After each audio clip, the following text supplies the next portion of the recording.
So I know that my entrepreneurial journey has been changed from listening to speakers and from learning from fellow entrepreneurs. So anything that I can share, the good, the bad, and the ugly, that will help others on their journey too, I'm so happy to do so. I do usually talk very quickly, and English is my native language. So if there's anything that I can clear up or say more slowly, please let me know. I have, as Bart mentioned, I have lived in a foreign country, so I know what it's like to listen to a foreign language and try and keep up. So although I'm sure all of your English is amazing. So I do have a presentation that I usually like to share just to give some visuals about my journey, and about my startup 5 North. So let me share my screen. All right. Can we all see the presentation? The proper page? Cool. Okay. So I'm just going to talk to you guys a little bit about my journey as a student entrepreneur. And I absolutely love student entrepreneurship. I think being a student is the most best absolute time to be an entrepreneur, and to explore an idea. And I'll show you why. So, my entrepreneurial journey really did start in college, but it didn't start in chocolate. It didn't start with starting a company. I started by joining clubs and by joining student Ben, organizations. Yes. I just want to tell you that we can also see your notes because it's not in Okay. presentation mode. I'm not Let's sure. see. Sorry about that. No, I no don't want you worries. guys Just for sneaking you. ahead. Yeah, Does that work? yeah, perfect. Okay, awesome. So yeah, my entrepreneurial journey really did start in college, but again, not starting a company. It started by joining a student organization. So the first one I joined was our juggling club, which is kind of unique and different. But that is the whole point of being a student, really, is to try unique and different things. So eventually, I became president of our juggling club. You could find me unicycling on campus. And one of the things I really learned from this was how to get people's attention, right? Like, this was obviously an entertainment. It was a trick that I learned, but it was something you could show off, and it was something that you could really get people involved in. I also started a fair trade club on campus. So if you don't see a cool club that you want to join or lead, you can actually start one and lead it that way. So I gathered people, I taught them about fair trade, I taught them about sustainable supply chains, and I figured out how we could change different things on campus, increasing the number of fair trade products sold on campus, incorporating fair trade into the school curriculum on campus as well, and teaching our fellow students. There are also endless opportunities in college to travel, to practice your public speaking, to share new ideas with the student body. Like college, as you guys know, university is the best place to share a new idea and get positive and critical feedback on how to actually move forward with it. And of course, college was where I started my company. And this is where we had access to so many different forms of funding and pitch opportunities and competitions. We went to the Clinton Global Initiative University and got to pitch and share our story with President Clinton. So there were just so many cool things happening that you only have access to as a student, at least here in the US. And I'm sure the same is similar in Europe. So I want to share with you guys what I call like these opportunity chains. People will always ask me, like, how did you end up living in Germany? How did you end up starting a company? How did you end up doing XYZ? And it really all starts from something, right? Like it started a few years ago from a decision that I made that ultimately led to that. So I wanted to share with you guys where this all started. And this honestly all started at my college, which is called Geneseo. So that's why the G is here. That's my university. So in university, I actually decided to start learning German. This is where I took German courses. I minored in it for my language. And from there, I had the opportunity to apply to a fellowship exchange living in Germany. When I lived in Germany, I went to pitch competitions. I was still very active, sharing my company's story. And I became the global student entrepreneur, the German national champion at the Global Student Entrepreneur Awards. And it was all because I decided to learn German that I had this opportunity. And so I want you guys to look at all the decisions that you're making every day as a student as these small decisions, like deciding to learn a new language or deciding to try something different for it to lead to something bigger and greater. So these were just a few of my photos from my year in Germany. I got to spend time with the government and with other amazing people, pitching our company at the Entrepreneurs Club in Cologne and in Münster, Germany. And becoming the German national champion was really cool as an American. Don't forget, you can do anything you want in this world. That's the beauty of it. The second opportunity chain was my decision to study business. So this was obviously a student decision to choose what area I want to study. And studying business led me to some of my best friends for life. I met my roommate, Peter, and my best friend, Scott. And they were the two who encouraged me to take a course on campus called VentureWorks. And that course, I got the last seat in the class. And I didn't even know what the course was. I didn't even know what entrepreneurship was at that point. But I decided to take the course. And doing so let me take an idea for a candy company and work with 4 other students and actually pitch the company at competitions and actually create something out of it. And from there, we actually physically started the company and got to go to the Clinton Global Initiative University Conference. So this all came from just my decision to study business and just, some of the connections that I made on campus. So those, again, are things that are open and available to students. The third one was our university network system. As a student, you are a student at your university, but in New York, for example, we have 74 campuses that are all connected to each other through this state university system. And so as a student, as a European student, I'm sure you have European student perks that you can take advantage of. For us, it was actually finding another university far away from ours that was connected to our university, who had a commercial kitchen space, which was the first place that we actually started producing our chocolate snacks. You can see me there in a hairnet, working hard away in the middle of the night. And from there, we actually got to pitch at another university competition. We were still a student, but not at that university anymore. So they let us pitch as a student at a different university, and we ended up winning. And it was at that event, it was at that pitch competition that I met another group of pitch competitions that I was able to pitch at, and we won another $10,000. So there are just this was just basically finding the network that I was already in to learn about the different physical space and pitch competitions that were available in that network. From there, we met our chancellor for the State University of New York, which is a big kind of network here in New York State. We got to share chocolate gifts with all of our campuses. And the last opportunity chain that I wanted to share with you guys was this ability as a student, you're really growing into yourself. You're really figuring out who you are as a person and what you have to contribute to the world. And it was at university, I feel like in the US at least, this happens very often, was where I learned that I was gay. This is where I learned that I was a whole human being and that, I was different from a lot of people, but I didn't know it for a while. And when I finally learned that, when I finally was able to use that to my advantage and figure out who I was able to actually incorporate that into my business. I became 40 LGBT leaders under 40 here in the US. And eventually for my work and for something that we did just on our package, we got a feature in Forbes. And so these opportunities and these, real strong pieces of our business really only came from figuring out who I was as a student. And so you look at kind of all of these end pictures are really exciting things that were happening, but they all happened only from making small decisions and starting somewhere small. So those are kind of my biggest, the biggest opportunities that came from some of the smallest things. And of course, you look at those great pictures and you see these journeys and you think, wow, like it's been easy for Ben and it's not, it's not hard. But of course, entrepreneurship is really hard. This journey doesn't happen without challenges. So I want to share some of those with you guys.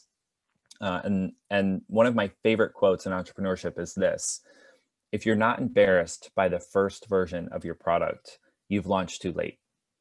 So if if you're tinkering too long, if you're trying to change or edit or create your product for too long and you're not sharing it with the world before it's perfect, then you're doing it too late. You're taking too long, because the only way that you're going to figure out what people actually want is to get that product in front of those people. So in our case, we are a chocolate company.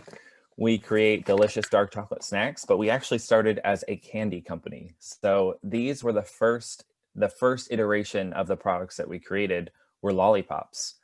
And this was in my college dorm room, and they turned out absolutely disgusting. We tried to make different flavors. We tried to put like vitamins and healthy things in them, but there was no way to turn our lollipop into a healthy item. And they also just didn't taste good. So luckily, when we created these, it only took like $30 worth of materials and, one night in my kitchen. The next day I shared these with our class, and everyone said that they were disgusting. They were throwing them in the trash and nobody was going to pay for these. So that was something that we had to learn really quickly. And luckily we learned that within one day. And if we had, created a package, created a website, and created everything, a supply chain and a production facility behind this product, it would have been a complete failure instead of just a one-night failure.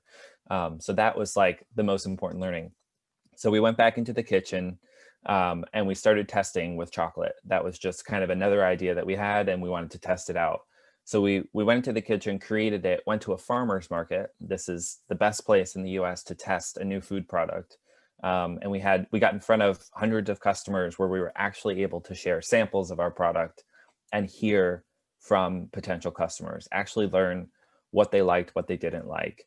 And we learned who was going to buy the product. And we also learned who was definitely not going to and why. On the spot, we were able to find out, is it too expensive? Is it a flavor that they don't like? Is the package too small? Does it have ingredients that they don't like to eat? Like, there were so many things that we could learn from the customer right in person. So this was just like hugely, hugely important. And we continued pitching. Like when you first create a product, then you can create the brand around it, right? Like, how does it look? What are some of the things you're saying about the brand? And really, what's your tagline? Like, what are the things that customers are going to remember about you? Then we pitched at the New York Business Plan competition, again, sharing samples with judges and industry professionals to find out what they thought about it. We did win an award in social entrepreneurship, which was really helpful in kind of validating what we were doing. But ultimately, I wanted to share with you guys, and I have something exciting after this more boring part about what I actually learned. But I wanted to share with you guys a small list about kind of the things that I learned as a student entrepreneur and the things that you can all learn as an aspiring student entrepreneur as well. Specifically, almost probably number one is public speaking. You cannot get away without learning how to public speak and without learning how to share the story of your brand and your product with a large group of people. This also comes into play when you're with a small group of people. You need to be able to share what it is you're doing in a confident and clear way. Speaking of clear, you need to be able to communicate super clearly and be super compelling in your communication. It's so important not only to be able to do this verbally, like I am with you guys right now, but eventually when you design a package, when you design a flyer, when you design a website, those things all need to be communicating with a person on the other end.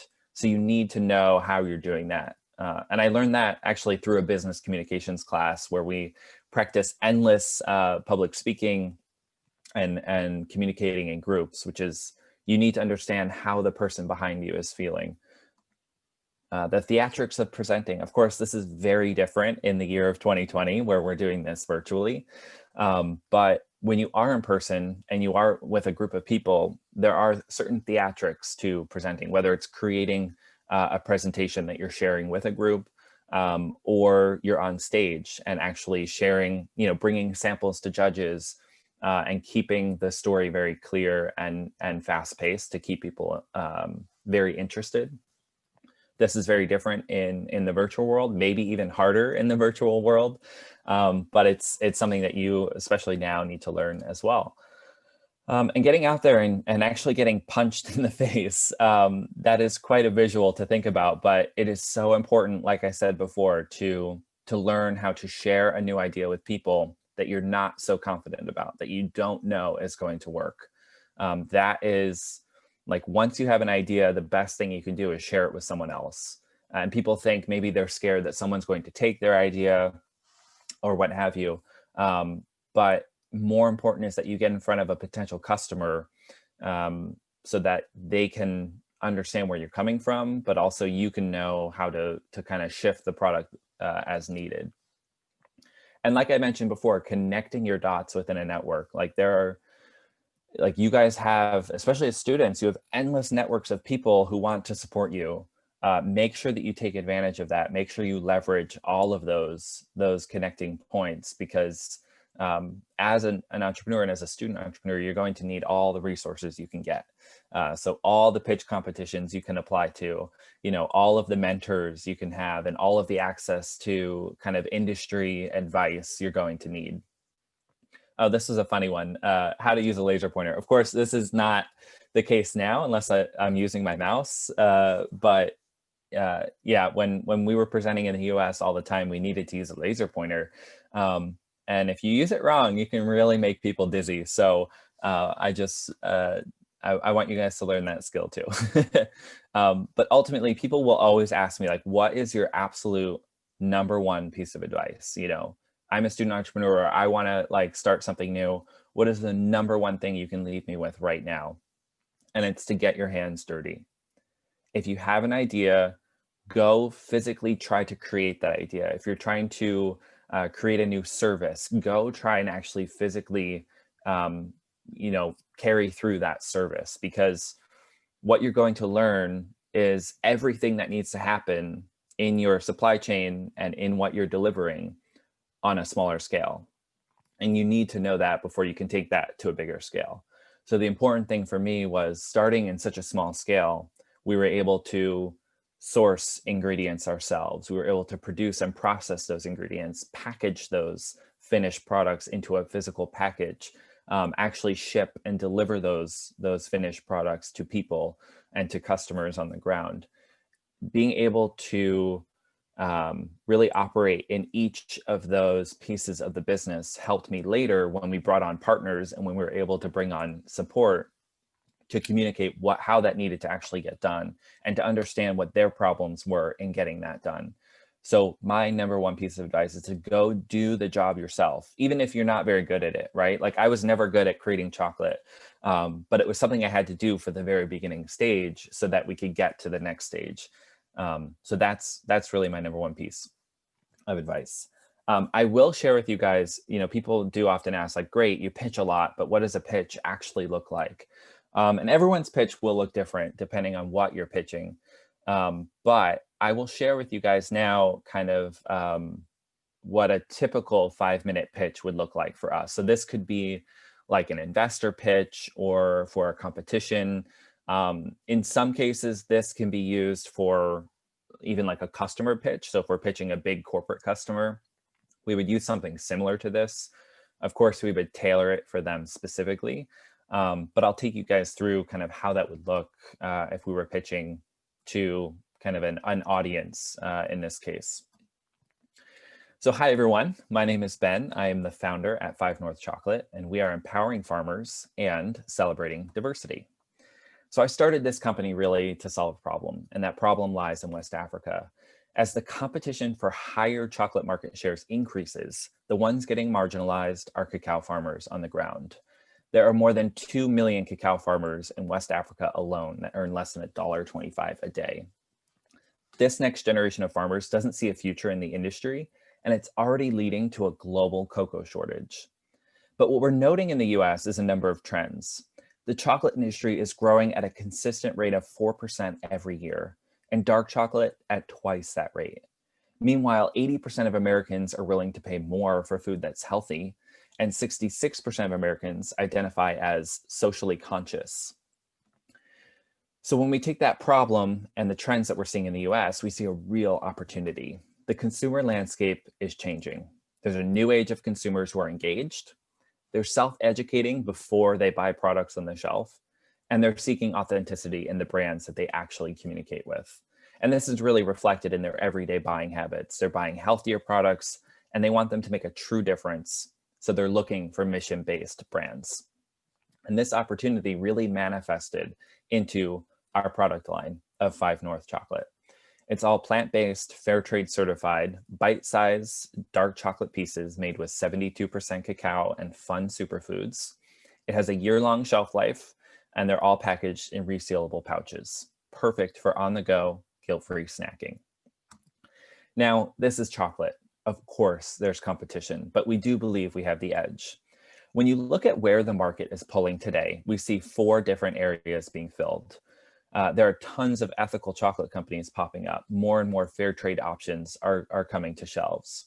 People are looking for convenience. They want something bite-sized, they want it resealable, and they want to be able to take it on the go. They're looking for innovative and unique flavor profiles. And of course, they're looking for healthier options with good ingredients. And now, while all of these buckets really are filled on the market today, no one is capitalizing on all of them at once. And that's where we come in. But again, this is chocolate, huge competition. So what makes us actually special? Well, we're really focused on these 5 areas. Cacao is the #1 ingredient in all of our chocolate snacks. Fair trade. Fair trade really isn't just part of our solution or just part of our product. It's part of my passion. So for the past 10 years, I've been an international fair trade advocate, and Fair Trade International actually named me one of the top 10 biggest fair trade advocates in the world for my work. We're focused on well-being.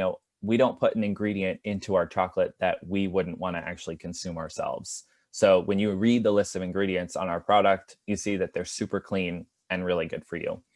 And finally, diversity. This is something that you would not likely find in the space of food or chocolate itself. But 2 years, or just last year, actually, we became the first brand ever to feature the National LGBT Chamber of Commerce seal on a packaged good. And this was our way of putting a stake in the ground to show that we care about diversity. And we know that our corporate and larger customers do too. And this is their opportunity to actually talk about it. So who is our customer? Who are these people actually seeking us out? Well, I lovingly call our customers ingredient readers. They're the type of people who don't really care what's marketed on the front of the package, but they flip it right over and they want to see what's on the inside. They're passionate ambassadors for the markets that they're in, whether that be plant-based or fair trade. And we're finding them in gourmet food stores, in specialty gift shops. In 2019, we were finding them in hotels. Of course, it's a little bit harder now. And we're distributing through, first independently through us. So we are self-distributing to our customers. We're finding them in regional grocery stores. And we're creating strategic partnerships. So just earlier this year, we started working with Bank of America to provide their employees with chocolate. And we're in the corporate and executive pantries there. And we've had some great traction to date. So we've won a number of awards. We've raised about $17,000 in funding from different competitions. And of course, we've had some really cool celeb shots with Donna Karan, with President and Chelsea Clinton. And we've seen our mission really validated through this. And we've also had some real credible sources being willing to share and highlight our story as well, which has been really encouraging to know that their readers care about the issues we care about, and potentially our customers as well. And we're ready for bigger players. So over the past 2 years, we've really worked hard to scale our product from a commercial kitchen where we were producing everything by hand to an actual co-packer where we're able to produce thousands of units at a time. So we're now just starting to hit grocery shelves and really share our product with higher end clientele and get it across the country. And what's next? Well, right now we're working on a smaller version of our product that will be 100% organic. And we are working very hard to see if we can actually sweeten this with coconut sugar, which would be helpful for our health conscious customers, as well as those looking for something that tastes just a little bit different. So in conclusion, we really do have a product market fit. We have a unique and authentic grassroots brand. We've earned credible press along the way, which proves and validates what we're doing. And we're reaching scale for larger partners. So, I truly do believe in guiltless chocolate snacks that can actually change the world. Thank you.